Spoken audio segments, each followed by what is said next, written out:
$35.536 millones necesitará el gobierno de Noboa para sostener los gastos del Estado este 2024. Los ingresos del país son comparables con lo señalado en el presupuesto general del Estado. La entrevista a la carta, en diálogo directo con los protagonistas de los hechos.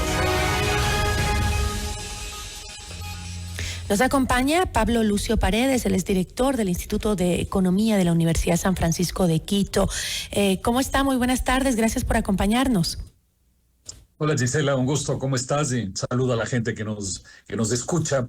Pues ya que vamos a hablar del presupuesto, debo decirte algo que tal vez suene un poco políticamente y económicamente un poco incorrecto.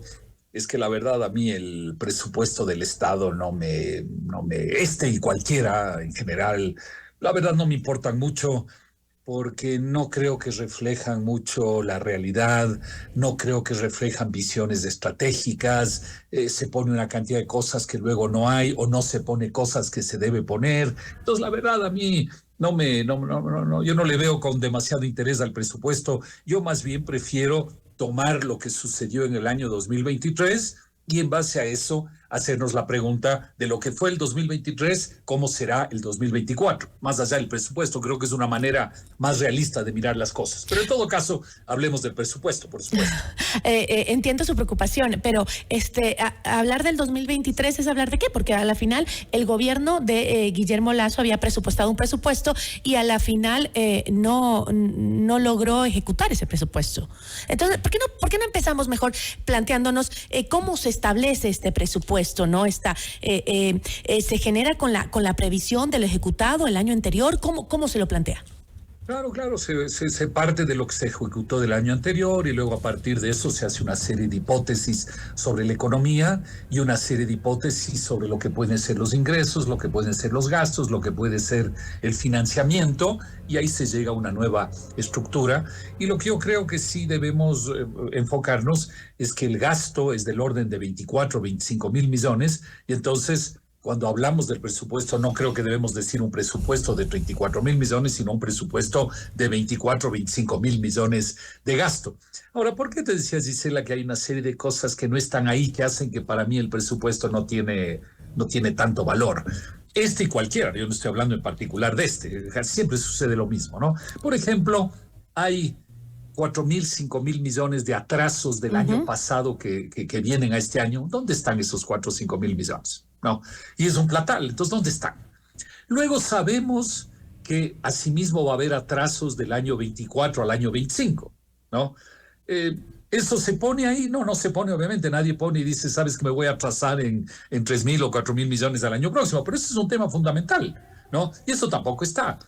Luego se dice en materia de deuda que vamos a pagar alrededor de 5.000 millones de deuda en deuda interna y deuda externa, 5.000 millones de capital, y que vamos a conseguir 6.000 millones adicionales. O sea, vamos a conseguir 11.000. Con esos 11.000 pagamos 5 y nos sobran 6.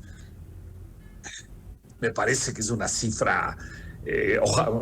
ojalá no se consiga, porque quiere decir que el país se sigue endeudando locamente, pero no veo qué pueden ser esos 6.000 de financiamiento, a no ser que alguien diga, bueno, es que parte de esos 6.000 es justamente lo que tú vas a atrasarte y no pagar para el año próximo.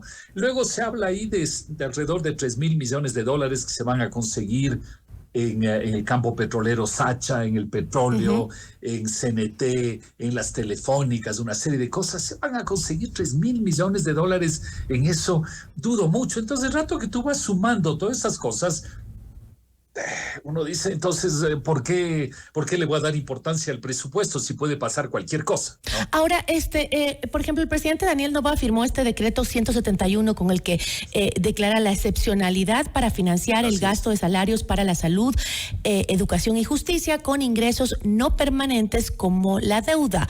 ¿Qué significa para el país que su gasto corriente se pague con deuda? Mira, es lo mismo que te pasaría a ti. Tú dices, normalmente tú debes financiar gastos de inversión con deuda, porque la inversión normalmente te genera en el futuro réditos con los cuales tú puedes pagar la deuda. El gasto corriente no te genera réditos directamente con los cuales tú puedes pagar la deuda. Entonces lo que estás diciendo es, yo voy a financiar gastos corrientes que no generan réditos, entonces no voy a tener el dinero para en el futuro pagar esa deuda. Por eso se trata de evitar que con deuda se paguen gastos corrientes. Ahora, esto no es la primera vez que en el Ecuador se hace eso.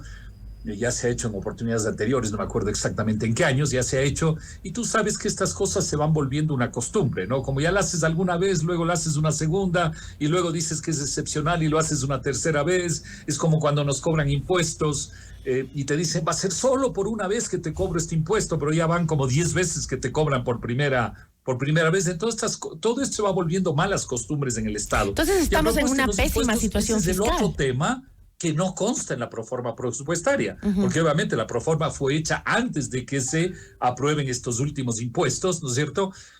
Y entonces tú dices, bueno, entonces cómo puedo analizar la proforma si tampoco estoy viendo cuáles van a ser los ingresos de los impuestos que ya están aprobados? Entonces eso también te distorsiona.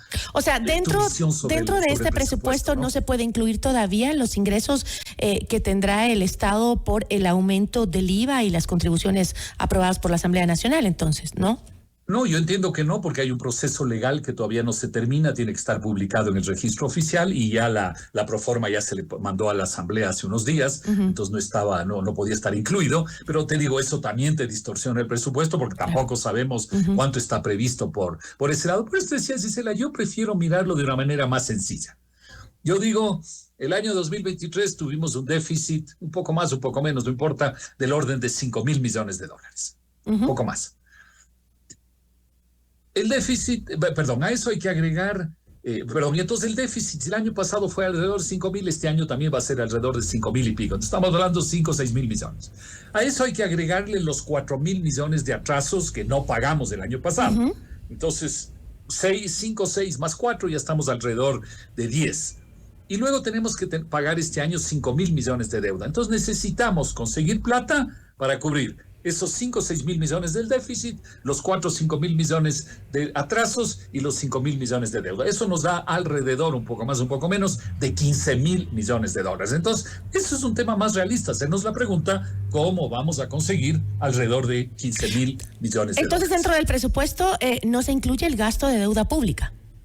No, sí, claro que está incluido. ¿Sí eso te decía. Está previsto pagar 5.000 y conseguir 11.000. Lo cual me parece irreal. O sea, yo no creo que podamos ni debemos conseguir 6.000 millones adicionales a lo que pagamos, porque entonces quiere decir que la deuda sigue siendo explosiva en el país, ¿no? Entonces, mira, yo te decía, necesitamos conseguir alrededor de 15.000 millones. Vamos a conseguir, yo creo, en deuda, no 11.000, yo creo que vamos a conseguir unos 5 o 6.000 millones. Entonces nos faltarían 10. Luego es obvio que vamos a pasar al año próximo unos 3.000, al menos unos 3.000 millones de atrasos, hay que ser realistas. Entonces nos estaría faltando alrededor de 6.000 o 7.000 millones, ¿no? Esa es la cifra, para mí, la cifra importante, donde vamos a conseguir 6.000 o 7.000 millones. Las leyes que ha hecho aprobar el gobierno en diciembre y las leyes actuales del IVA y todo esto, suponiendo que el IVA, como ya dijo el ministro, suba al 15%, que creo que va a acabar subiendo, ¿no?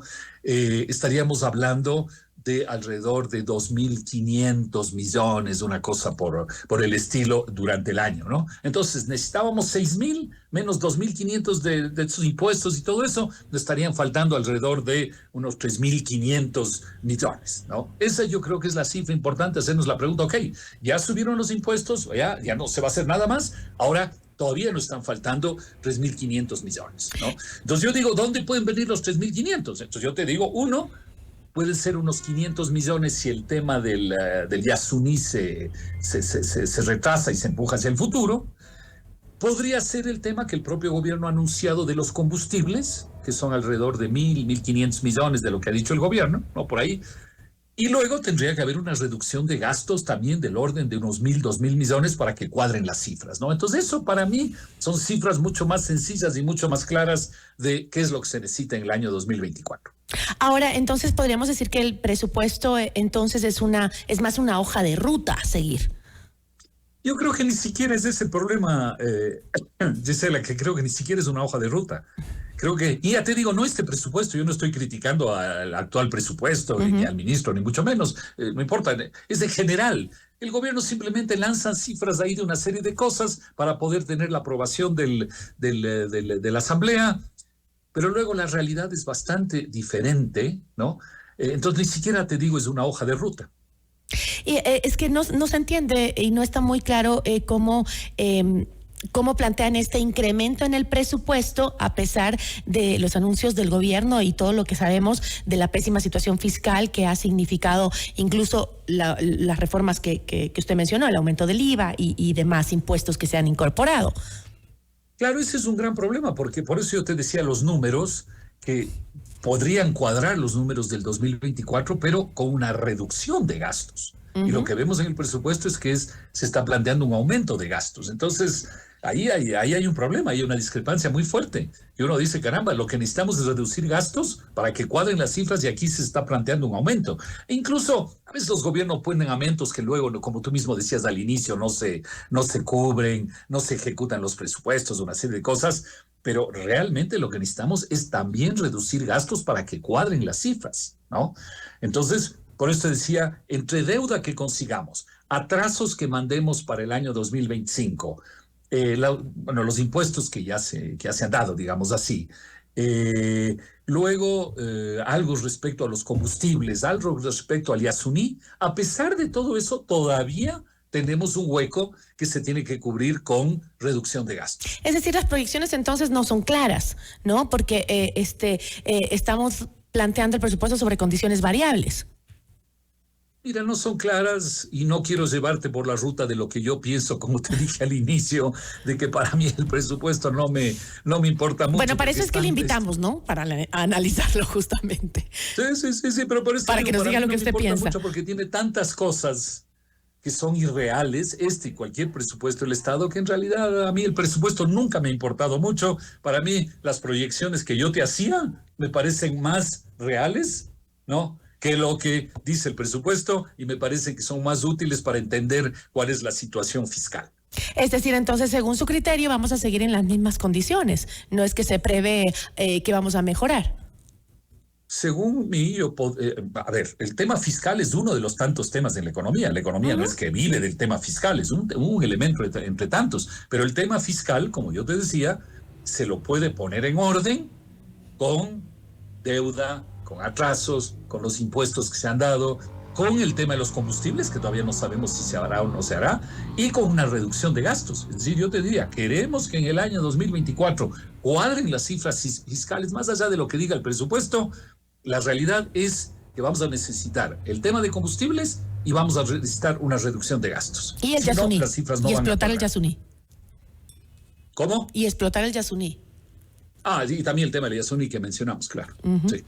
Bueno, veamos entonces qué pasa y pongámosle los mejores deseos a lo que va a suceder en la economía del país para este año. Le agradezco muchísimo. Listo, gracias, Gisela. Un abrazo a todos. Una buena tarde. Nos acompañó Pablo Lucio Paredes, director del Instituto de Economía de la Universidad de San Francisco. Notimundo a la carta. Información oportuna al instante.